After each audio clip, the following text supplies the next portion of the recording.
وعلى آله وأصحابه الطيبين الطاهرين أما بعد فأعوذ بالله من الشيطان الرجيم بسم الله الرحمن الرحيم يا أيها الذين آمنوا اتقوا الله وَكُونُوا مَعَ الصَّادِقِينَ صدق اللہ العظیم۔ غوث اعظم بمنی بے سرو ساما مددے قبلہ دین مددے کعبہ ایمان مددے بگردہ بے بلا افتاد کشتی ضعیفانے شکستہ رات پشتی بحق کے خواجہ عثمان ہارون مدد کن یا معین الدین چشتی مدد کن یا معین الدین چشتی مدد کن یا معین الدین چشتی۔ منبر پر جلوگر سادات کرام و علماء ذوی الاحترام، حاضرین محفل، السلام علیکم ورحمۃ اللہ وبرکاتہ۔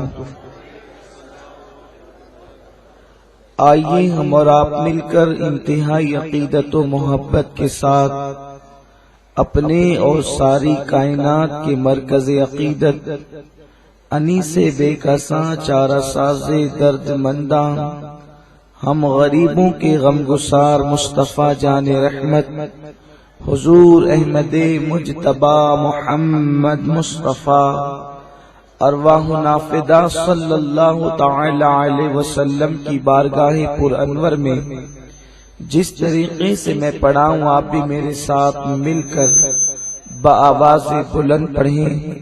الصلاۃ والسلام علیک یا رسول اللہ،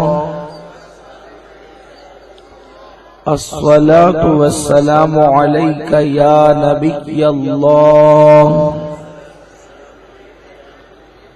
الصلاۃ والسلام علیک یا حبیب اللہ،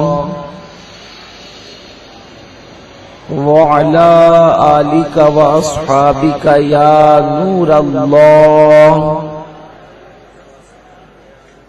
صلی اللہ تعالی علیہ وسلم۔ تو ہے وہ غوث کہ ہر غوث ہے شیدا تیرا،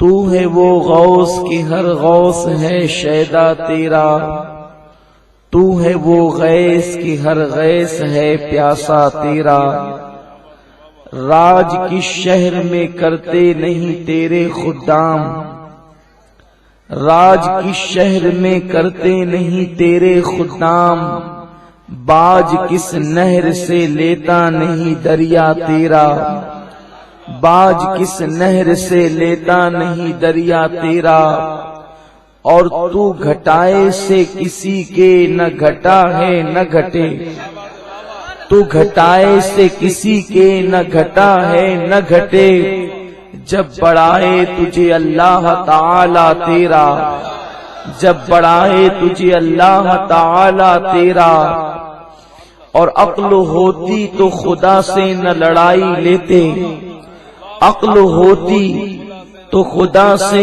نہ لڑائی لیتے، یہ گھٹائے اسے منظور بڑھانا تیرا، یہ گھٹائے اسے منظور بڑھانا تیرا، اور مٹ گئے مٹتے ہیں مٹ جائیں گے آدھا تیرے، مٹ گئے مٹتے ہیں مٹ جائیں گے آدھا تیرے، نہ مٹا ہے نہ مٹے گا کبھی چرچا تیرا، نہ مٹا ہے نہ مٹے گا کبھی چرچا تیرا۔ کیوں؟ اس لیے کہ وَرَفَعْنَا لَكَ ذِكْرَكَ کا ہے سایہ تجھ پر، وَرَفَعْنَا لَكَ ذِكْرَكَ کا ہے سایہ تجھ پر، ذکر اونچا ہے تیرا بول ہے بالا تیرا، ذکر اونچا ہے تیرا بول ہے بالا تیرا، اور مرغ سب بولتے ہیں بول کے چپ ہوتے ہیں، مرغ سب بولتے ہیں بول کے چپ ہوتے ہیں، ہاں اصیل ایک نوا سنجا رہے گا تیرا، ہاں اصیل ایک نوا سنجا رہے گا تیرا۔ میرے پیارے آقا صلی اللہ تعالی علیہ وسلم کے پیارے دیوانوں، ابھی ناظم اجلاس برادر طریقت، برادر محترم جناب معین الدین صدیقی صاحب نے اعلان کیا کہ یہ محفل جشن غوث اعظم رضی اللہ تعالیٰ عنہ کی محفل ہے، تو میں نے اسی مناسبت سے ان کے اعلان کے مطابق آیہ کریمہ کی تلاوت کی، اور پھر میں نے سیدی اعلیٰ حضرت امام اہل سنت امام احمد رضا خان محدث بریلوی رحمت اللہ تعالی علیہ نے جو سرکار غوثیت مآب کی بارگاہ میں خراج پیش کیا، میں نے ان اشعار سے اپنی گفتگو کا آغاز کیا۔ میرے پیارے آقا صلی اللہ تعالی علیہ وسلم کے پیارے دیوانوں، اللہ تبارک و تعالی کا حکم ہے، یا ایھا الذین آمنوا اتقوا اللہ وکونوا مع الصادقین، کہ اے ایمان والو اللہ سے ڈرو اور سچوں کے ساتھ ہو جاؤ۔ جب اللہ تبارک و تعالی نے ایمان والوں کا تمغہ بھی عطا کر دیا، ایمان والا فرما بھی دیا، اور اس کے بعد ایمان والا کہنے کے بعد میرے کریم نے دو باتوں کا حکم دیا، ایک تو تقویٰ کا کہ اللہ سے ڈرو، اور دوسرا سچوں کے ساتھ ہو جاؤ۔ جب ایمان انسان کو مل گیا اور وہ ایمان کی بلند بالا منزل پر فائز ہو گیا، ایمان ہی سب کچھ ہے، اس لیے کہ جب ایمان مل جائے تو پھر بندے کو بڑی خوش نصیبی مل جاتی ہے، اس کا مقدر اوج پر ہو جاتا ہے۔ تو اللہ نے بندے کو ایمان کی دولت عطا کی اور اس کے بعد پھر تقویٰ کا حکم دیا، لیکن تقویٰ کے بعد میرے کریم نے پھر ایک اور بات کا حکم دیا کہ سچوں کے ساتھ ہو جاؤ، یعنی اس کی تفسیر یہ ہے کہ اللہ کے ولیوں کے ساتھ ہو جاؤ، صالحین کے ساتھ ہو جاؤ۔ آخر ایمان کے بعد جب بندے کے پاس تقویٰ کی نعمت آ گئی اور جب بندہ متقی ہو گیا تو ظاہر سی بات ہے کہ متقی ہونے کے بعد اس کی راتیں تو خود ہی مصلی پر گزر رہی ہے، اس کے ہاتھ میں تو تسبیح موجود ہے، وہ تو نمازوں کا پابند ہے، وہ تو جماعت کا پابند ہے، وہ ساری عبادتیں کر رہا ہے، پھر کونوا مع الصادقین کہنے کا مطلب کیا ہے؟ تو میرے پیارے آقا صلی اللہ علیہ وسلم کے پیارے دیوانوں، یاد رکھو انسان ایمان لانے کے بعد جب عبادت کرتا ہے تو شیطان کی کوشش ہوتی ہے کہ ایمان والے کو پہلے عبادت سے روکے، اس کو عبادت کی طرف جانے نہ دے، اور بندہ اگر عبادت کر لیتا ہے تو شیطان کی کوشش ہوتی ہے اس کی عبادت کو ضائع کرنے کی کوشش کرتا ہے۔ بہت سے ایمان والے کہلانے والوں کے ہاتھ میں اگر کسی سچے کا دامن نہ رہا، کسی ولی کا دامن نہ رہا، فیضان نظر نہ رہی، تو شیطان نے ان کو راستے میں لوٹ لیا، اس لیے کہ شیطان نے کہا تھا مولا تو مجھے مہلت دے، میں صراط مستقیم پر بیٹھوں گا۔ اس نے یہ نہیں کہا تھا کہ میں دوسرے راستے پر جو گمراہی کے دلدل کی طرف جاتے ہیں وہاں بیٹھوں گا، بلکہ اس نے یہ کہا تھا میں صراط مستقیم پر بیٹھوں گا اور تیرے بندوں کو بہکانے کی کوشش کروں گا۔ تو یاد رکھیں ایمان کے بعد جب نیک عمل بندہ کرتا ہے تو شیطان اس کو گمراہ کرنے کی کوشش کرتا ہے، اور وہ بھی صراط مستقیم پر بیٹھ کر گمراہ کرنے کی کوشش کرتا ہے۔ اسی لیے میرے کریم نے فرمایا ایمان لانے کے بعد تقوی اختیار کرو، لیکن وہ بندے جو اللہ سے واصل ہو چکے ہیں، جن کا رشتہ اللہ سے جڑ چکا ہے، جو رب کا قرب پا چکے ہیں، جو اس کی ولایت کی منزلیں طے کر چکے ہیں، ان کے دامن کو پکڑ لو، تاکہ شیطان اگر تمہارے ایمان کو ختم کرنے کرنا چاہے, تمہاری عبادت کا خاتمہ کرنا چاہے, تو اللہ والوں کے دامن کی برکت سے تمہارے ایمان کی حفاظت ہو سکے, تمہاری عبادتوں کی حفاظت ہو سکے. میرے پیارے آقا علیہ السلام کے پیارے دیوانوں, شیطان کے فریب کو میرے اور آپ جیسا انسان نہیں سمجھ سکتا, شیطان کے مکر و فریب کو ہم جیسے لوگ نہیں سمجھ سکتے. امام اہل سنت نے بڑی پیاری بات کہی ہے, فرماتے ہیں دل پہ کندہ ہو تیرا نام کہ وہ دشت رجیم, دل پہ کندہ ہو تیرا نام کہ وہ دشت رجیم, الٹے ہی پاؤں پھرے دیکھ کے تغرا تیرا, الٹے ہی پاؤں پھرے دیکھ کے تغرا تیرا.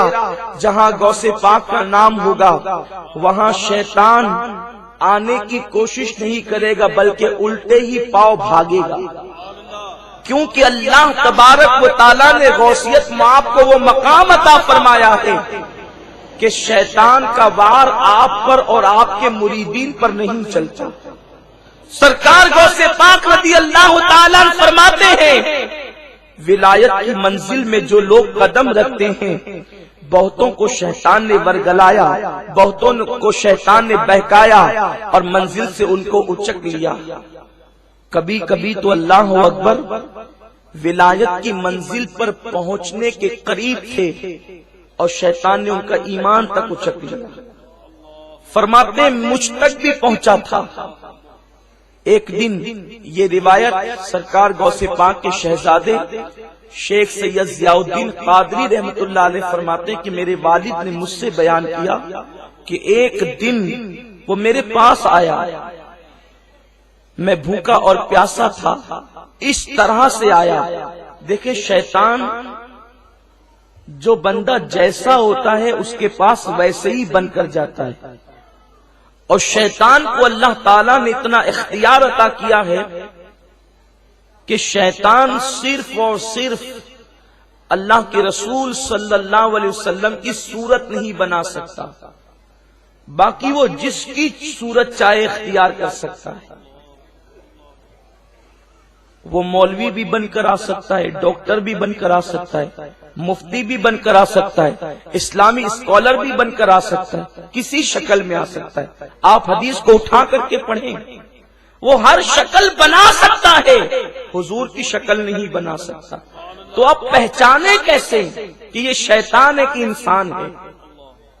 وہ کوئی بھی شکل بنا کے آ سکتا ہے, پہچان کیسے ہو کہ یہ شیطان ہے کہ انسان ہے؟ تو بڑا پیارا نسخہ ہمارے بزرگوں نے عطا فرمایا کہ شیطان خدا کی توحید کا منکر نہیں ہے, شیطان نسبتوں کا منکر ہے, اس لیے کہ وہ سجدہ تعظیمی حضرت آدم سے منکر ہو کر وہ شیطان بنا ہے.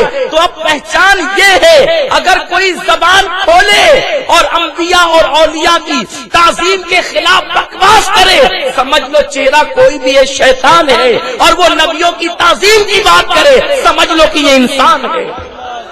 میرے پیارے آقا صلی اللہ علیہ وسلم کے پیارے دیوانوں, تو آیا شیطان, لیکن سرکار غوث پاک فرماتے ہیں نورانی شعائیں تھی, نورانی بادل تھے, میں نے یہ سب کچھ دیکھا.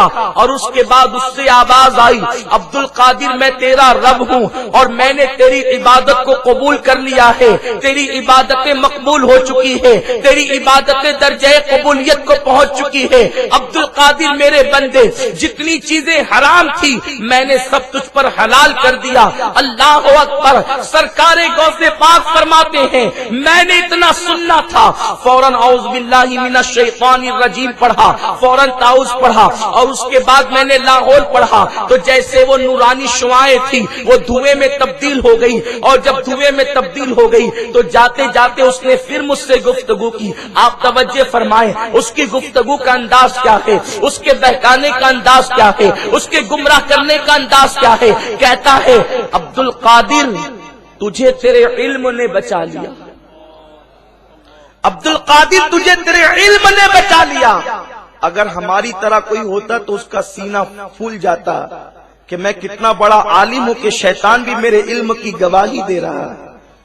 لیکن سرکار غوث پاک فرماتے ہیں جب میں نے اس سے سنا کہ عبد القادر تجھے تیرے علم نے بچا لیا تو میں نے پھر جواب دیا ظالم جاتے جاتے پھر گمراہ کرتا ہے,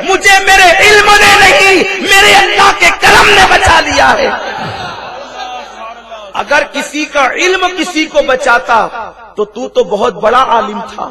شیطان فرشتوں کا استاد کہلاتا تھا. اگر علم کسی کو بچاتا تو تجھے تیرا علم بچا لے جاتا. علم نے نہیں، میرے رب کے کرم نے مجھے بچایا. ھذا من فضل ربی، یہ میرے رب کا فضل ہے. میرے پیارے آقا علیہ السلام کے پیارے دیوانوں، یہ شیطان کے داؤ پیچ ہوتے ہیں. اسی لیے بہت سے اہل علم اپنے علم پر جو ہے وہ گھمنڈ کر کے، اپنے علم پر غرور کر کے رسول اللہ کی صف میں کھڑے ہونے کی کوشش کیے، اور انہوں نے معاذ اللہ کبھی نبی کے علم کا انکار کیا، کبھی نبی کی عظمت کا انکار کیا، اور گمراہی کے دلدل میں پھنس گئے. اور کچھ لوگ وہ بھی ہیں جو سرے سے علم ہی کا انکار کر بیٹھے. یاد رکھیں، علم انسان کو انسان بنا دیتا ہے. علم بے مایا کو سلطان بنا دیتا ہے. علم اللہ جسے دے اسے ایمان بھی دے، ورنہ یہ وہ ہے جو شیطان بنا دیتا ہے. علم ہو تو اس کے ساتھ ایمان کی دولت بھی ہو، ادب کی دولت بھی ہو، تب انسان بنتا ہے. اور اگر علم ہو اور ایمان کی دولت نہ ہو تو انسان گمراہ ہو جاتا ہے، گمراہی کے دلدل میں پھنس جاتا ہے. میرے پیارے آقا علیہ السلام کے پیارے دیوانوں، تو سماج میں 3 طبقے پیدا ہو گئے. ایک طبقہ تو وہ ہے کہ جو علم حاصل کرنے کے بعد گمراہی کے دلدل میں پھنس گیا، ان کے پاس ایمان نہ رہا. علم ہونے کے بعد علم کی بنیاد پر کبھی بخاری شریف کی حدیث پیش کر کے قوم کو گمراہ کرنے کی کوشش کرتے ہیں، کبھی آقا کریم کی شان کو گھٹانے کی کوشش کرتے ہیں، کبھی ولیوں کی عظمت پر حملہ کرتے ہیں. علم ہے مگر ایمان نہیں ہے، تعظیم نہیں ہے، ادب نہیں ہے، اس لیے گمراہی کا شکار ہے. لیکن ایک طبقہ وہ بھی ہے جن کے پاس علم نہیں ہے، اور علم نہ ہونے کی بنیاد پر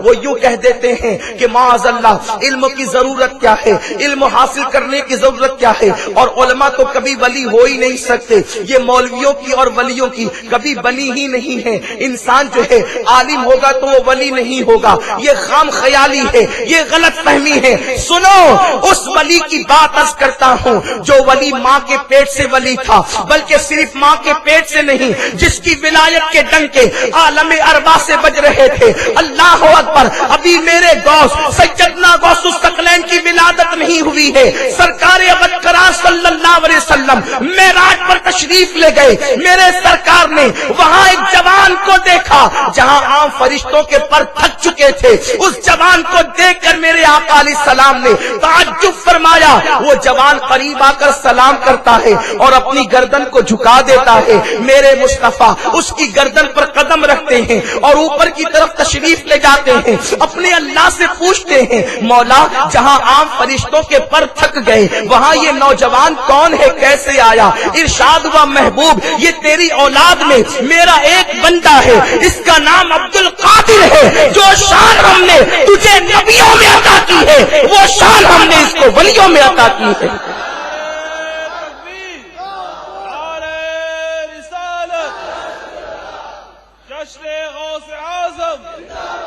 میرے رسول نے یہ سنا، اپنے ہاتھوں کو اٹھا کر عرض کرتے، مولا اس نے اپنا قدم، اس نے میرا قدم اپنی گردن پر لیا، اس نے میرا قدم اپنی گردن پر لیا. میری امت کے قیامت تک کے ولی اس کے قدم کو اپنی گردن پر لیں گے. اور جب غوث پاک پیدا ہوئے تو آپ کی پشت پر رسول اللہ کے قدم کا نشان موجود تھا. یہ روایت بڑی معتبر، سیدی اعلی حضرت نے جن کتابوں کی تصدیق فرمائی ہے غوث پاک کی حیات طیبہ پر، ان کتابوں میں یہ روایت لکھی ہوئی ہے. اب آپ غور فرمائیں، سرکار غوث پاک کی شان کیا ہے. آپ سے کسی نے پوچھا، توجہ کریں، بات علم کی عرض کر رہا ہوں تاکہ آپ کے دماغ میں بات بیٹھ جائے. اللہ کسی جاہل کو اپنا ولی بناتا ہی نہیں، اللہ اپنا ولی صرف علماء کو بناتا ہے. اب یہ اور بات ہے، کسی کو سفینے اور کتابوں کے ذریعے سے علم دیا جاتا ہے اور کسی کو سینے کے ذریعے سے دیا جاتا ہے، لیکن پہلے اللہ عالم بناتا ہے اس کے بعد ولایت عطا کرتا ہے. یہ بات ضروری نہیں ہے کہ عالم بننے کے لیے کوئی مدرسے سے قالا قالا ہی پڑھتا رہے. بہت سے ایسے ہیں جو مدرسے کا منہ نہیں دیکھتے لیکن فیضان نظر سے کیا بن جاتے ہیں. ایک بہت بڑے ولی ہیں حضرت شیخ ابو الحسین شاذلی رحمت اللہ علیہ. عرب میں سلسلہ شاذلیہ بہت عروج پر ہے، لیکن آپ کو پتہ ہونا چاہیے شیخ ابو الحسین شاذلی رحمت اللہ علیہ بڑے بڑے علماء آپ کی بارگاہ میں مسئلہ پوچھنے کے لیے آتے تھے، لیکن شیخ ابو الحسین شاذلی نے کبھی مدرسے کا منہ بھی نہیں دیکھا. اور آپ حافظ قرآن تھے. حافظ قرآن کیسے ہوئے؟ شیخ بایزید بستامی کے مزار پر پہنچے، ننھی سی عمر تھی، اور عرض کیا حضور میں نے سنا ہے مزارات پر آنے والا خالی نہیں جاتا. تو بایزید نے پوچھا چاہتا کیا ہے؟ حافظ قرآن بننا چاہتا ہوں. بایزید کی چوکھٹ سے نکلے تو اپنے گھر پہنچنے تک وہ حافظ قرآن بن چکے تھے.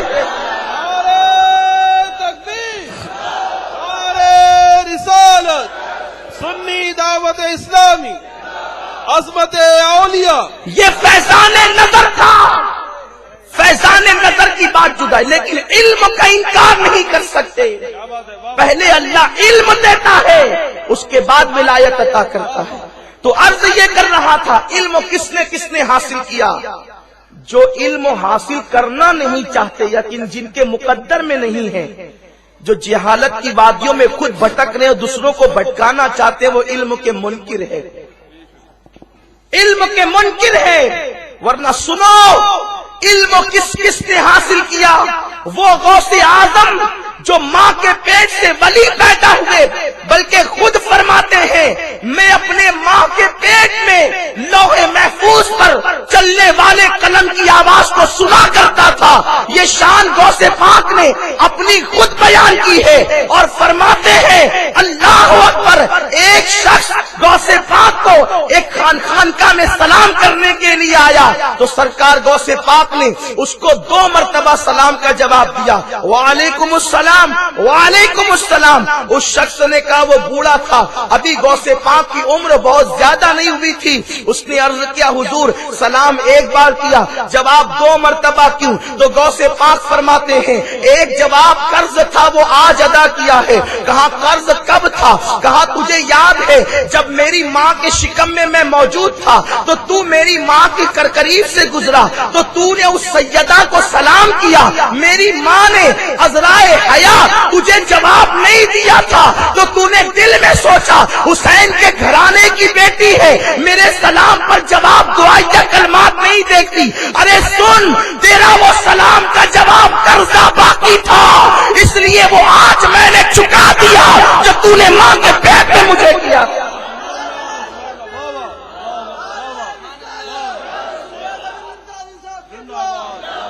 یہ ماں کے پیٹ کا وہ ولی ہے جو شکم مادر میں یہ شان رکھتا ہے. کسی نے پوچھا حضور آپ کو اللہ نے ولایت دی، یہ آپ کو پتا کیسے چلا؟ غوث پاک فرماتے ہیں میں 4-5 سال کا بچہ تھا جب مدرسہ پڑھنے کے لیے جاتا تو میرے آگے اور میرے پیچھے فرشتے چلا کرتے تھے، اور جب مدرسے میں جاتا تو فرشتے یوں کہتے خدا کے ولی کے لیے اٹھ کر کے کھڑے ہو جاؤ، اللہ کے ولی کے لیے جگہ بنا دو. فرماتے ہیں میں فرشتوں کے منہ سے سنتا کہ ولی کے لیے کھڑے ہو جاؤ، ولی کے لیے جگہ بنا دو. اس وقت مجھے پتا چلا کہ میں اللہ کا ولی ہوں. جس کو 7 مدرسہ فرشتے لے جاتے ہیں وہ بیچارے کہاں ہیں جو کہتے ہیں نبی ہماری طرح ہے. کوئی عبد القادر جیلانی کی طرح نہیں ہو سکتا.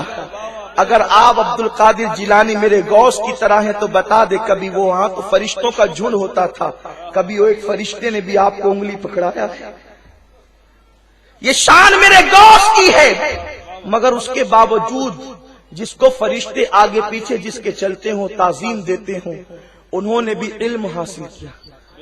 خود فرماتے ہیں درست العلم حتی صرت قطبا، میں علم حاصل کیا. آپ کا قصیدے کا ایک مصرع ہے، فرماتے میں علم حاصل کرتا رہا یہاں تک کہ اللہ نے مجھے مقام قطبیت عطا فرما دی. غوث پاک علم حاصل کریں جو ماں کے پیٹ سے ولی بن کر آئے ہوں، اور آپ کو علم کی ضرورت نہیں، آپ علم حاصل ہی نہیں کرنا چاہتے. خود جاہل رہ کر دوسروں کو یہ کہتے ہیں بھئی پیر تو کسی سے پڑھا ہوا نہیں ہوتا. تو جو کسی سے پڑھا ہوا نہیں ہوتا اکثر ایسی جہالت کی باتیں کرنے والا وہ شیطان کا شاگرد ہوتا ہے.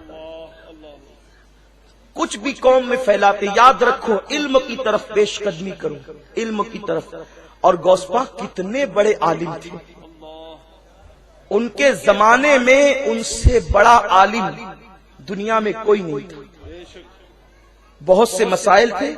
ایک مرتبہ خلیفہ وقت نے دیکھی ان کی علم کا، آپ چاروں مسلک پر فتویٰ دیتے تھے. غوث پاک مفتی تھے، دارالفتہ میں بیٹھتے، ظاہراً مفتی تھے لیکن باطناً ان کی شان تو کیا ہے، میں کیا بیان کروں. اعلیٰ حضرت جیسا یوں کہہ کے گزر جاتا ہے، سکر کے جوش میں جو ہے وہ تجھے کیا جانے.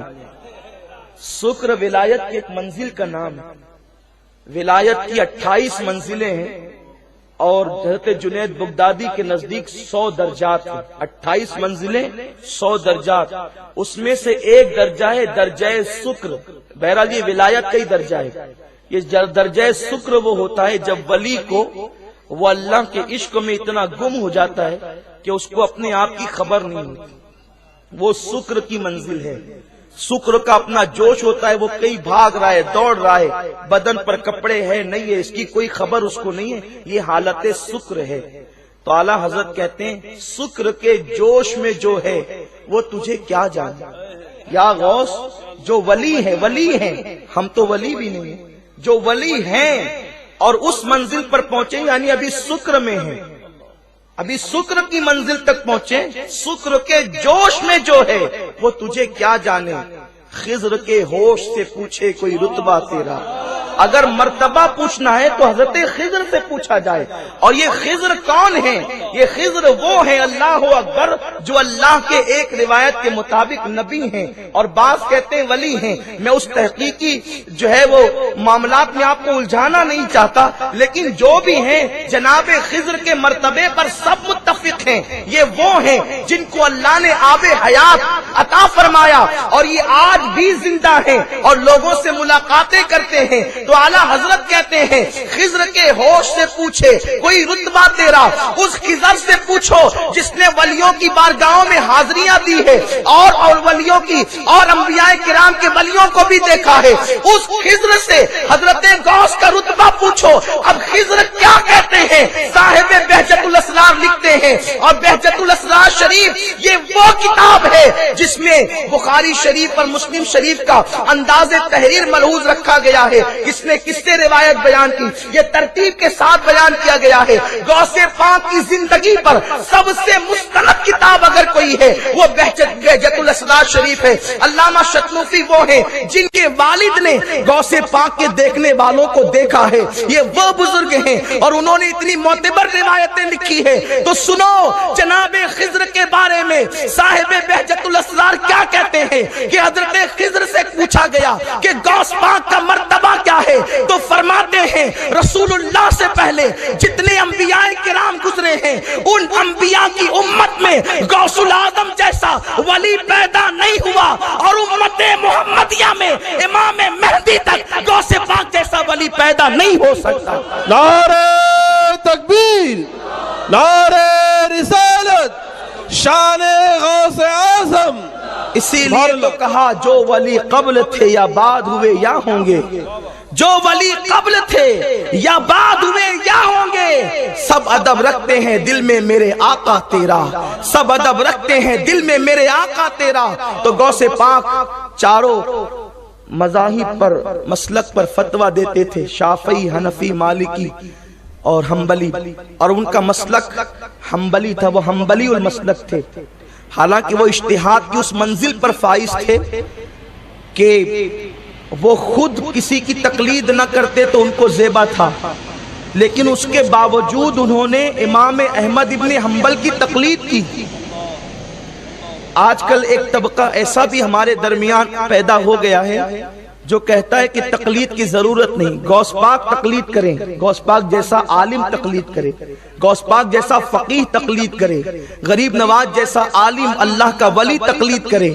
اور یہ بیچارے پان کی دکان لے کر بیٹھے ہیں، یہ بیچارے سائنس پڑھ رہے ہیں، انہیں تقلید کی ضرورت نہیں. کہتے قرآن کے ہوتے ہوئے، حدیث کے ہوتے ہوئے تقلید کی ضرورت کیا ہے؟ میں کہتا ہوں کتنی سادہ سی اور کتنی سطحی بات کر رہے ہو. یہ تمہیں کس نے کہہ دیا کہ جو مسائل قرآن اور حدیث میں وضاحت کے ساتھ موجود ہے ہم اس میں کسی کی تقلید کرتے ہیں؟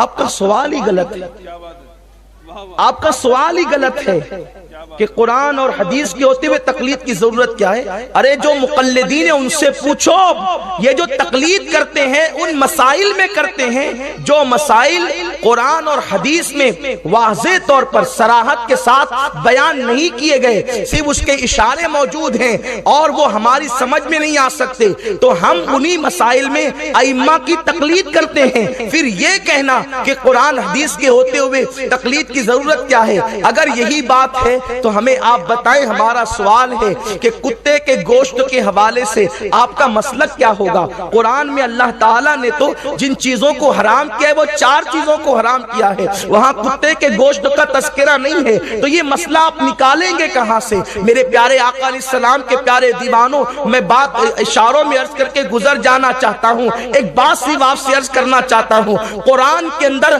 ہر چیز کا بیان موجود ہے، یہ ہمارا ایمان ہے، لیکن بعض چیزیں صراحت کے ساتھ ہے، بعض چیزیں صراحت کے ساتھ نہیں ہیں، تو یاد رکھیں ہر آدمی میں اتنی صلاحیت نہیں ہے کہ وہ قرآن سے مسئلہ نکال سکے، بالکل اسی طرح سے کہ جیسے سمندر کے اندر موتی ہوتے ہیں، اس کا انکار کسی کو نہیں ہے، عالم جاہل متقی گنہگار سب اس بات پر متفق ہیں کہ سمندر کے اندر قیمتی موتی ہوا کرتے ہیں، لیکن سب کو پتا ہے کہ سمندر میں قیمتی موتی ہے، پھر لوگ سیاست میں الیکشن میں کیوں کھڑے ہوتے ہیں؟ وہ سیدھے جائیں اور سمندر کے اندر گوتا لگا دیں اور موتیاں نکال کر لائیں اور کروڑ پتی بن جائیں، اربوں پتی بن جائیں، یہ جاتے کیوں نہیں ہیں؟ آپ الیکشن میں کیوں کھڑے ہوتے ہیں؟ آپ دکانوں پر کاروبار کیوں کرتے ہیں؟ جب آپ کو پتا ہے کہ سمندر میں موتی ہے تو جاؤ لے کر آؤ، آپ کہیں گے نہیں لا سکتے، ہائی اس کا علم ہے لیکن نکالنے کا طریقہ ہمیں معلوم نہیں، ہم گواز نہیں ہیں، ہم ماہر شناور نہیں ہیں، بات یہ ہے سمندر میں موتی ہے، اس کا علم رکھنا الگ بات ہے اور سمندر سے موتی نکالنے کا فن رکھنا یہ الگ بات ہے۔ سن لو، ہم ہما شما اگر کوئی سمندر میں موتی کے لیے گوتا لگائے گا تو اندر جا کر کے ڈوب جائے گا، باہر بھی نہیں آئے گا، موتی نکلنا تو دور کی بات، یہ جان کا قیمتی موتی بھی وہ کھو دے گا۔ میرے پیارے آقا علیہ السلام کے پیارے دیوانوں، اب مجھے بتاؤ، جب موتی نکالنا ہوتا ہے تو گواس میں ماہر حضرات کو تلاش کیا جاتا ہے، وہ جاتے ہیں اور جو فن رکھتے ہیں سانس روکنے کا فن، تلاش کرنے کا فن، وہ اندر جا کر موتی نکال لاتے ہیں اور پھر لوگوں کے سامنے پیش کرتے ہیں، پھر لوگ اس سے استفادہ کرتے ہیں بلا تشبیہ اور بلا تمثیل۔ قرآن میں مقدس بھی بغیر کنارے کا سمندر ہے، سب کو پتا ہے کہ اس کے اندر مسائل کے موتی موجود ہیں، نماز کے مسائل کے موتی ہے، زکات کے مسائل کے موتی ہے، حج کے مسائل کے موتی ہے، ساری زندگی کے مسائل کے موتی ہے، لیکن چونکہ دنیا کے سمندر میں جب ہم تیراکی نہیں جانتے تو وہاں سے موتی نہیں نکال سکتے، تو قرآن کے سمندر میں سے موتی نکالنا بھی یہ کسی عام آدمی کا کام نہیں، یا جس نے سعودی جا کر کے عربی سیکھ لی ہے اس کا کام نہیں، اس کے لیے تو امام اعظم ابو حنیفہ جیسے بحر کفاس کی ضرورت ہے، شناور کی ضرورت ہے، امام شافعی جیسے کی ضرورت ہے۔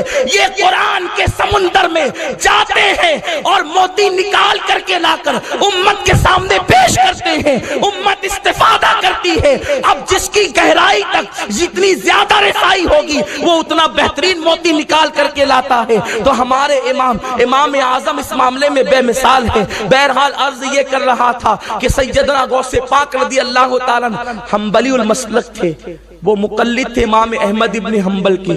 خلیفہ نے قسم کھائی، خلیفہ وقت نے قسم کھائی کہ اگر میں نے ایسی عبادت نہ کی، توجہ فرمائے، لوگ قسمیں بھی عجیب کھا لیتے ہیں، اگر میں نے ایسی عبادت نہ کی کہ وہ عبادت میں اس وقت اکیلے اور تنہا کر رہا ہوں، یعنی میں ایسی عبادت کروں گا کہ اس وقت میں وہ عبادت پوری دنیا میں میرے سوا کوئی نہیں کر رہا ہوگا، ایسی عبادت میں کروں گا، اور اگر نہ کر سکا تو بیوی کو 3 طلاق۔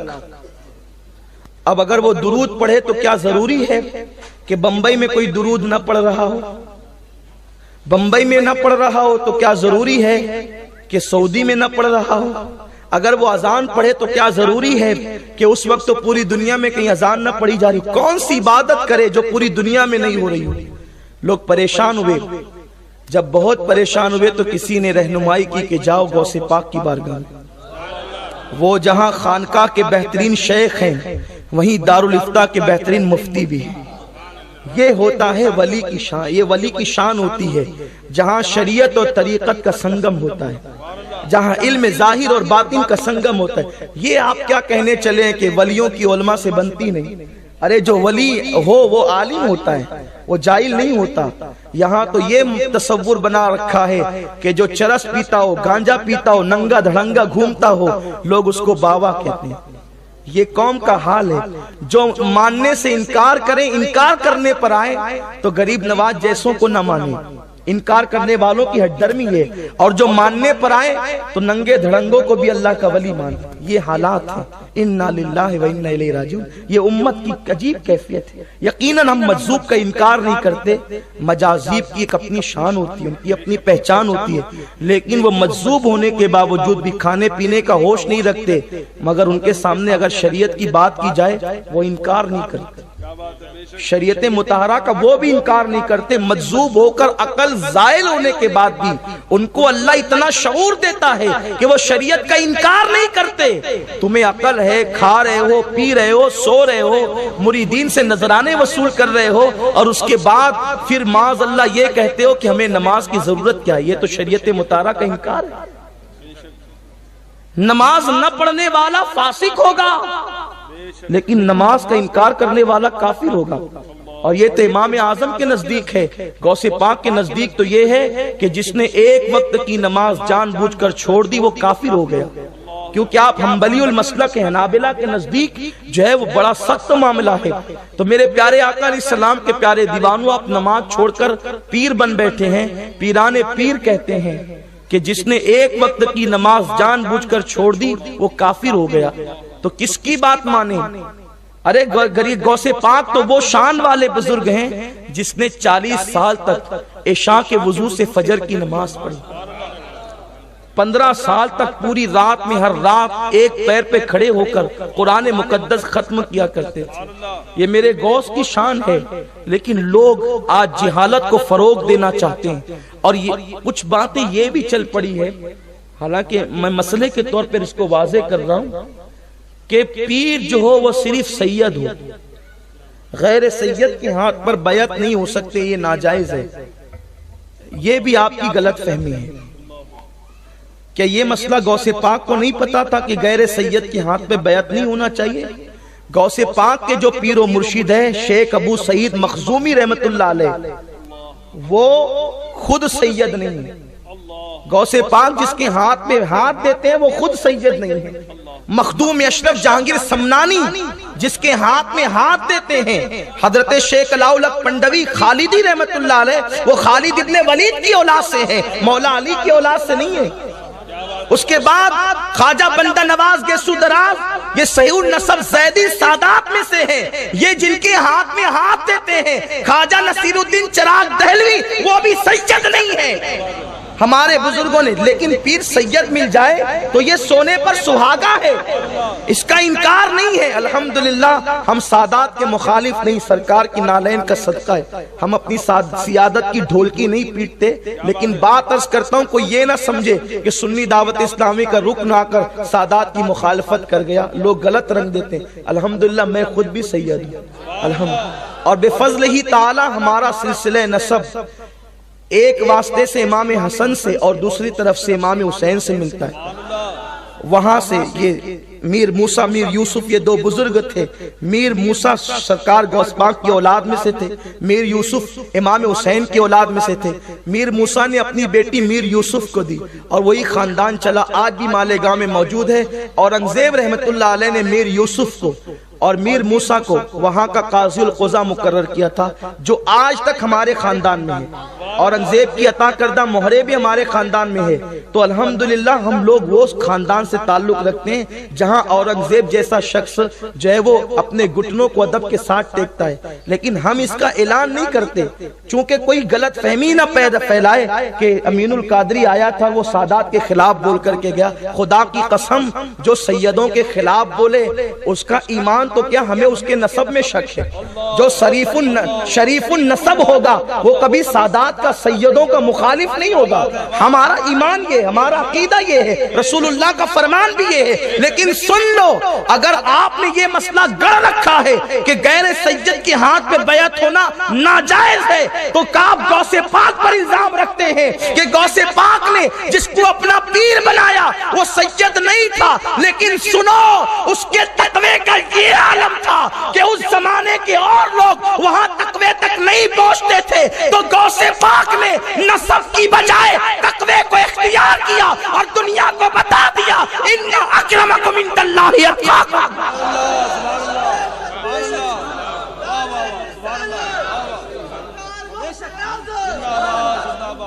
سیدنا مخدوم اشرف جہانگیر سمنانی جیسا سید، سرکار مخدوم پاک سادات نور بخشی، وہ ایک عظیم گھرانہ، اس کی تاریخ ہے، ایران کے تاجدار ہیں، لیکن خود اپنے خاندان میں بہت سارے مشائخ، لیکن پیر ڈھونڈتے ڈھونڈتے ہندوستان تک آتے ہیں اور اس کے ہاتھ میں ہاتھ دیتے ہیں جو سید نہیں ہوتا، حضرت خالد بن ولید کی اولاد میں سے ہو۔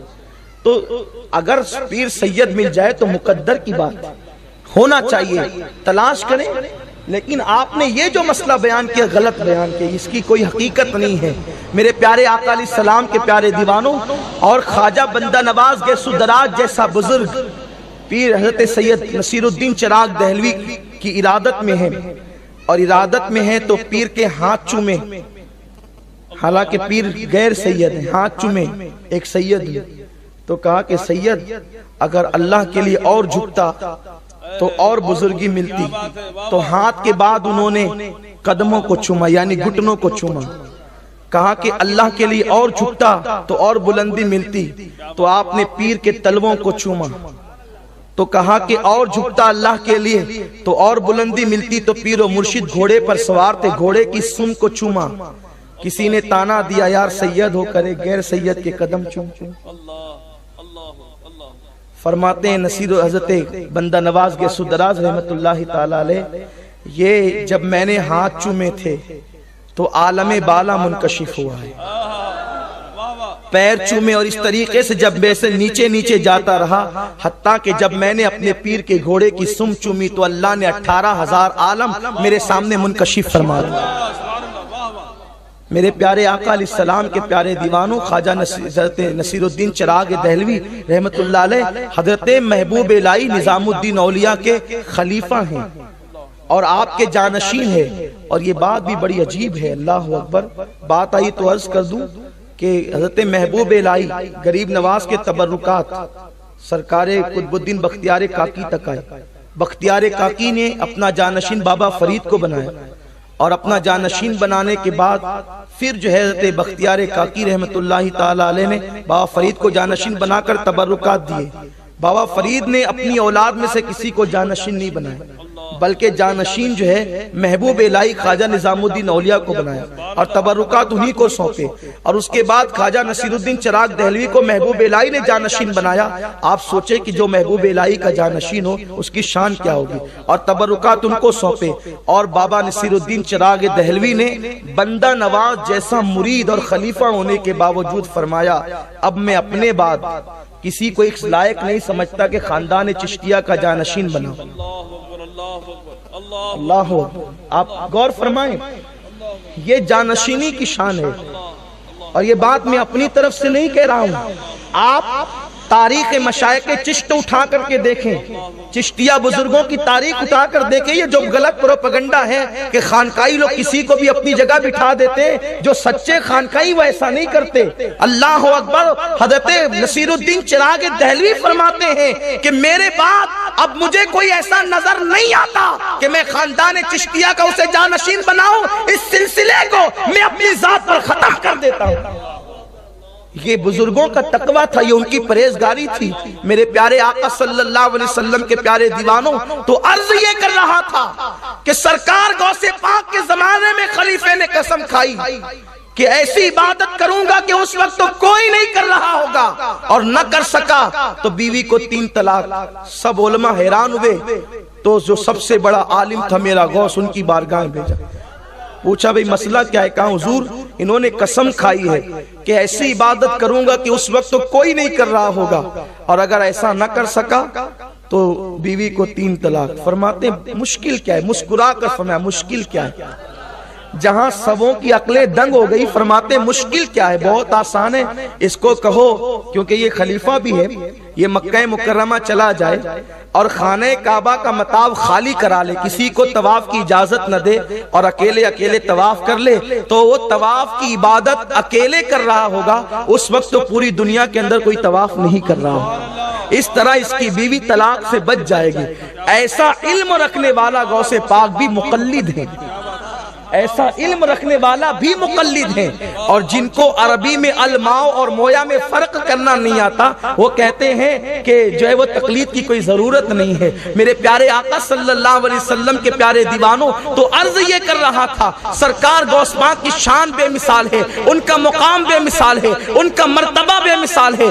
آپ کی شان یہ ہے، اللہ اکبر، کہ میرے نبی نے دعا فرمائی کہ اللہ اس نے میرا قدم اپنی گردن پر لیا، میری امت کے سارے اولیاء اس کے قدم کو اپنی گردن پر لیں گے۔ حضور کی دعا کرنے تھی، میرے آقا جانے دعا ہے، ارے ان کا نام اگر دعا میں لے لو تو اللہ دعا قبول کر لیتا ہے۔ حضرت آدم ان کا نام دعا میں لیتے ہیں تو دعا قبول ہوتی ہے، جب حضور خود دعا کرتے ہوں گے تو اس دعا کی شان کا عالم کیا ہوتا ہوگا۔ اسی لیے تو امام فرماتے ہیں عنایت کا جوڑا، اجابت کا صحرا، دلہن بن کے نکلی دعائے محمد، اجابت نے جھک کر گلے سے لگایا بڑی ناز سے جب دعائے محمد، وہ دعائے محمد ہے جو کبھی رد نہیں ہوتی۔ اللہ اکبر، آپ نے دعا کی کہ میرا قدم اس نے لیا ہے، اس کا قدم میری امت کے ولی لیں گے، پھر وہ دن آیا۔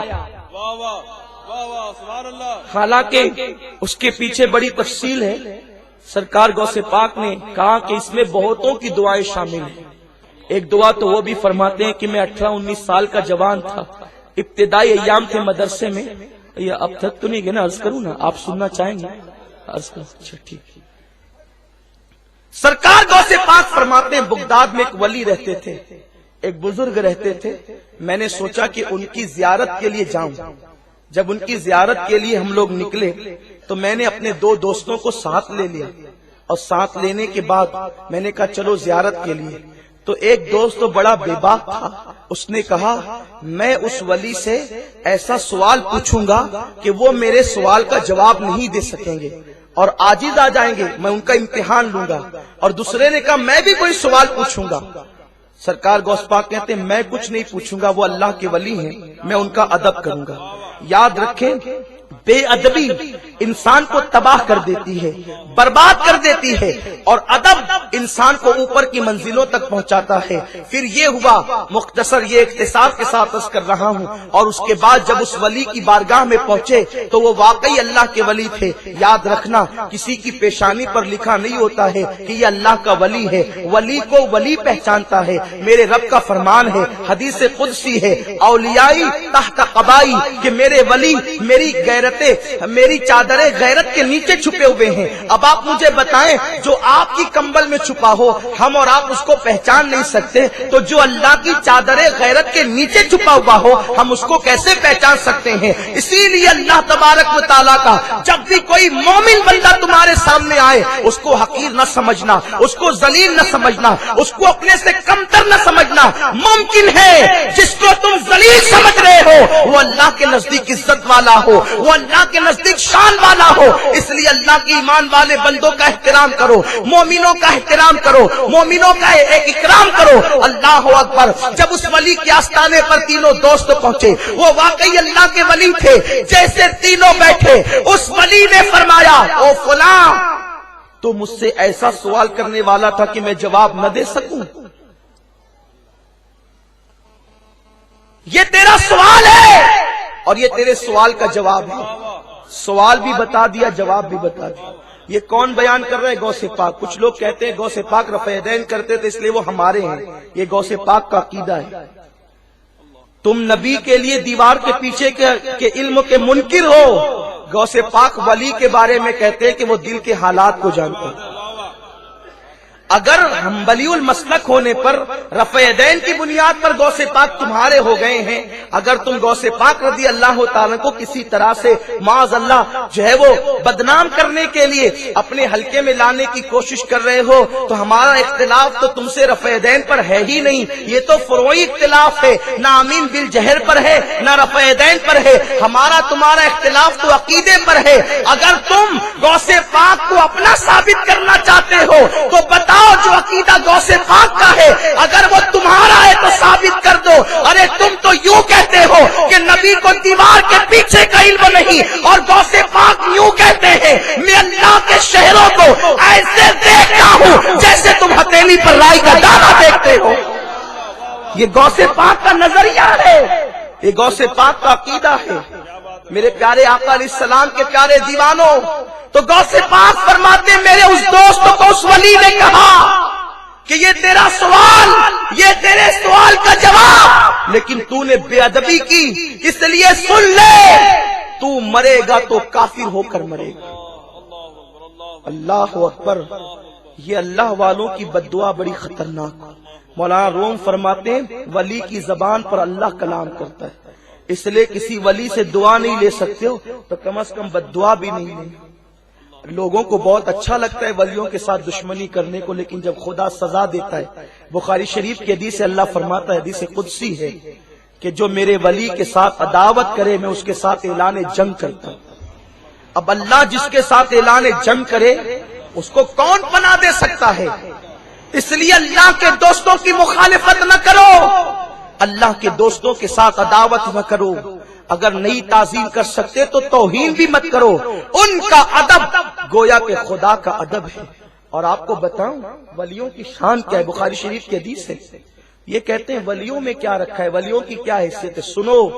حدیث قدسی میں اللہ فرماتا ہے، یہ حدیث پوری جو آپ سنتے ہیں نا، اللہ فرماتا ہے میرا بندہ نوافل کی کثرت کرتا ہے حتیٰ کہ میں اس کے ہاتھ بن جاتا ہوں، پیر بن جاتا ہوں، زبان۔ یہ سنتے ہیں، اس کا آخری ٹکڑا یہ ہے، اللہ حدیث قدسی میں فرماتا ہے کہ مجھے کسی بات پر تردد نہیں ہوتا۔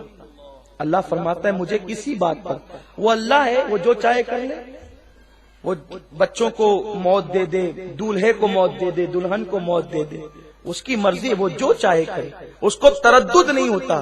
لیکن اللہ خود فرماتا ہے حدیث قدسی میں کوئی کام کرنے میں مجھے تردد نہیں ہوتا، ایک کام کرنے میں مجھے تردد ہوتا ہے۔ تردد کا مطلب اپنی زبان میں کہوں کروں کہ نہیں کروں، کرنا ہے یا نہیں کر، اس پر اللہ فرماتا ہے مجھے کسی کام پہ تردد نہیں، جو چاہتا ہوں کرتا ہوں۔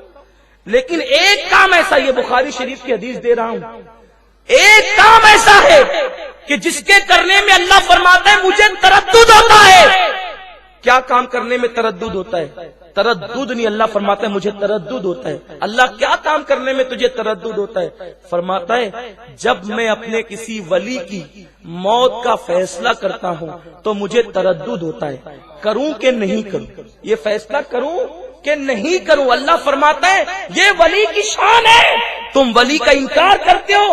امام بخاری حدیث لائے ہیں کہ اللہ فرماتا ہے مجھے تردد ہوتا ہے۔ اے اللہ جب تجھے ولی کی موت کا فیصلہ کرتے ہوئے تردد ہوتا ہے تو کرتا کیا ہے؟ اللہ فرماتا ہے میں اپنے فرشتوں کو اس ولی کے پاس بھیجتا ہوں، اس کو قرآن یوں کہتا ہے ان الذین قالوا ربنا اللہ ثم استقاموا تتنزل علیہم الملائکہ الا تخافوا ولا تحزنوا وابشروا بالجنۃ التي کنتم توعدون۔ وہ اللہ کے فرشتے اس ولی کے پاس جاتے ہیں اور کہتے ہیں خدا کا حسن یوں ہے، خدا کا حسن یوں ہے، اس کا دیدار یوں ہوگا، تو وہ ولی خود کہتا ہے فرشتوں اللہ کے حسن کی تعریف کر رہے ہو، ذرا بتاؤ تو دیدار ہوگا کب؟ تو فرشتے کہتے ہیں جب تمہیں موت آئے گی تب دیدار ہوگا۔ اللہ فرماتا ہے جب وہ ولی کہتا ہے کہ پھر دیر کس بات کی ہے، مجھے لے چلو، میں چلنے کے لیے تیار ہوں، اللہ تعالیٰ اس وقت اس کی موت کا فیصلہ کرتا ہے۔